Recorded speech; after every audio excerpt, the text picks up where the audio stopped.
आपल्या पाल्याच्या उज्ज्वल भवितव्यासाठी आजच संस्कार टेक्निकल अँड मॅनेजमेंट कॉलेजमध्ये प्रवेश निश्चित करा. अर्ज बाद झालेले नाहीयेत. खरं तर महायुतीची एक सर्वात महत्त्वाकांक्षी योजना म्हणजे मुख्यमंत्री माझी लाडकी बहीण योजना आहे. याची KYC ची प्रक्रिया ही साधारणपणे गेल्या वर्षी ऑगस्ट महिन्यामध्ये सुरू झाली होती आणि त्याला पहिल्या सुरुवातीच्या ह्याच्यामध्ये जवळपास 3 महिन्याचा कालावधी देण्यात आला होता.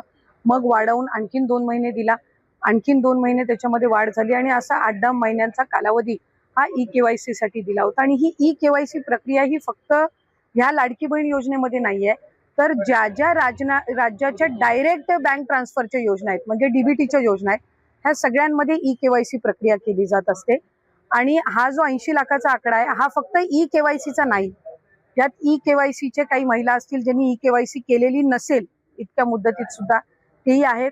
काही आम्हाला गेल्या 10-10.5 महिन्यापासून आम्ही एक IT विभागाचं म्हणजे इन्कम टॅक्सचा आम्ही जो आकडा ज्यांचं उत्पन्न 2.5 लाखापेक्षा जास्ती आहे हा डेटा जो आहे हा आम्ही त्या ठिकाणी मागवलेला होता.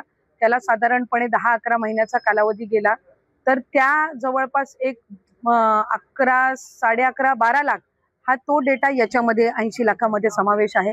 याच्यात 4.5 पावणे 5 लाख अशा महिला आहेत ज्या 65 वयोगटाच्या पुढे गेलेल्या आहेत, जे वयाचा निकष आहे तर त्यामध्ये असतील. त्याच्यानंतर याच्यात सरकारी कर्मचारी ज्यांनी लाभ घेतला होता ते काही हजारांमध्ये होते, 14,000-14,500 असतील. त्यांच्याकडून वसुली जी आहे ही गेल्या 8 महिन्यापासूनच सुरू आहे, त्याच्यामुळे ते याच्यामध्ये आहेत. तर अशा पद्धतीनं काही नमो शेतकरीचे आहेत जे नमो शेतकरीचाही लाभ घेत होते, याचाही घेत होते. तर अशा पद्धतीनं ते साधारणपणे हा आकडा आहे. याच्यात सुद्धा काही आमच्याकडे ज्या लाभार्थी महिला आहेत यांनी विनंती केलेली आहे की त्यांनी KYC करून सुद्धा त्यांना लाभ हा बंद झालेला आहे. आम्ही त्याची फेर तपासणी करत आहोत जेणेकरून कुठलीही महिला जिनी KYC केलेली असेल ती लाभापासून वंचित राहता कामा नये. त्याच्यामुळे राज्याचे मुख्यमंत्री देवेंद्र फडणवीस साहेब, एकनाथजी शिंदे साहेब, आदरणीय सुनेत्रा काकी असतील, मंत्रिमंडळ असेल, याच्यानी आपण ती ज्यांनी KYC केलेली आहे पण त्यांचा कदाचित काही कारणास्तव टेक्निकल अडचणीमुळे लाभ बंद झाला असेल ती आम्ही करतोय. काही अशा आहेत ज्यांनी संजय गांधी निराधार योजना आणि लाडकी बहीण योजना ह्या दोन्ही मधून जे लाभ घेत होते ते छाननीमध्ये कट झालेले आहेत, पण त्यांना दोन्हीपैकी एका योजनेचा कंपल्सरी लाभ हा आपण देणारच आहोत. त्याच्यामुळे जे अशा बाय डिफॉल्ट दोन्हीकडे लाभ घेत होते आणि दोन्हीकडनं त्यांची नावं कट झालेली आहेत त्यांना दोन्हीपैकी एका योजनेमध्येच तरी 100% त्याचा शासकीय ह्या योजनांचा लाभ हा मिळणार आहे. काही RTOच्या संदर्भामध्ये तक्रारी केलेल्या आहेत. यातल्या 80 लाखामधल्या जवळपास 3-3.25 लाख हे RTOचे आहेत ज्यांचे वाहनं आहेत पण ते लाभ घेत होते. हा एक 6-8 महिन्यापासून डेटा मिळालेला आहे, असा कन्सॉलिडेट करून आहे. पण त्यातल्याही काही लाभार्थ्यांनी म्हटले की आमच्या नावानी म्हणजे निवेदनं आलेली आहेत की आमच्या नावानी कुठलंही वाहन नाहीये, तर त्याची फेर तपासणी होईल. तर त्या पद्धतीनं आहे. आणि साधारणपणे ज्यांनी KYC चुकवलेली होती त्यांना 30 एप्रिल पर्यंतची मुदत ही देण्यात आलेली होती दुरुस्ती करण्याची. त्यामुळे असं आहे. आणि अजून सुद्धा फेब्रुवारी-मार्च महिन्याचा लाभ हा आम्ही गेल्या आठवड्यापासून वितरित करायला सुरुवात केली आहे. त्यामुळे हा आकडा किती असेल म्हणजे वितरित केल्यानंतर हा 7-8 दिवसाच्या कालावधीमध्ये लक्षात येईल. KYC राबवत असताना आपल्याला UDI चे अधिकृतता घ्यावी लागते, ऑथरायझेशन घ्यावं लागतं आणि त्याच्यासाठी साधारणपणे 118 बाबींची पूर्तता करावी लागते. आणि या बाबींची पूर्तता केल्यानंतर ते ऑथरायझेशन आपल्याला मिळत असतं आणि या संपूर्ण ऑथरायझेशनला साधारणपणे 8 ते 9 महिन्याचा कालावधी लागत असतो. त्याच्यामुळे आम्ही ऑथरायझेशन मिळण्यासाठीची प्रक्रिया ही 8-9 महिन्यांपासून सुरू केली आणि ती मिळाल्यानंतर आम्ही KYC ची प्रक्रिया ही सुरू केलेली आहे. KYC मुळे ज्या लाभार्थी आहेत त्यांना अधिकचा फायदा होणार आहे, कारण त्यांचं KYC ऑथरायझेशन झालं की त्यांना नियमित लाभ मिळणार आहे.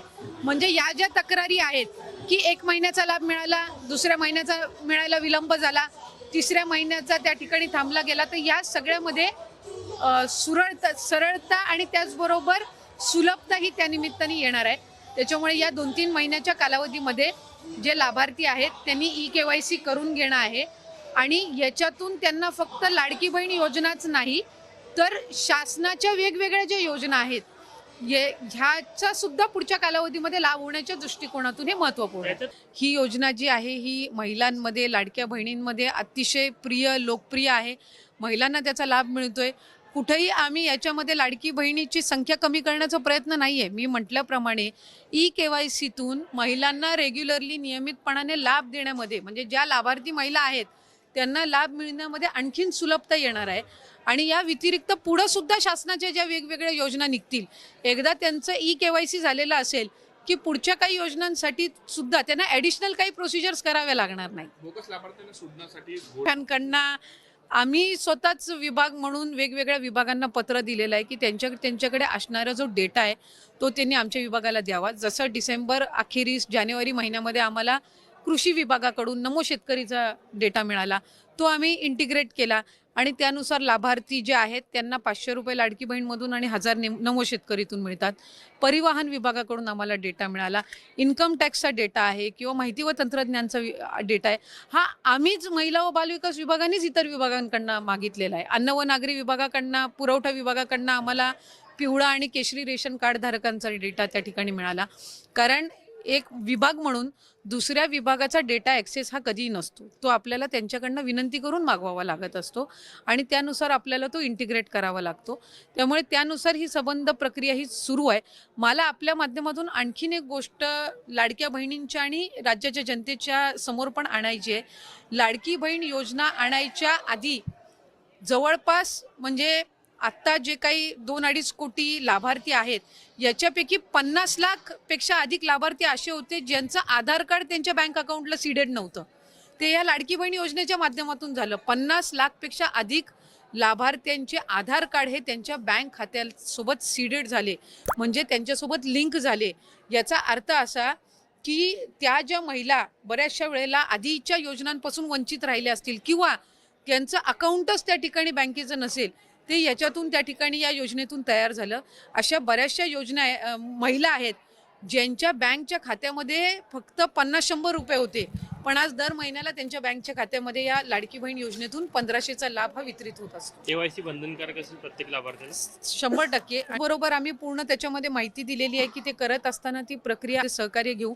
आणि मी आपल्या माध्यमातून सर्वच लाडक्या बहिणींना आश्वासित करते की महायुतीचे सरकार आदरणीय मुख्यमंत्री देवेंद्र फडणवीस साहेबांच्या नेतृत्वाखाली लाडकी बहीण योजना अशाच पद्धतीनं सुरू राहणार. पात्र महिलांवर कुठल्याही पद्धतीचा अन्याय होणार नाही हे विभाग म्हणून आम्ही दक्षता घेत आलेलो आहोत आणि ती पुढेही घेत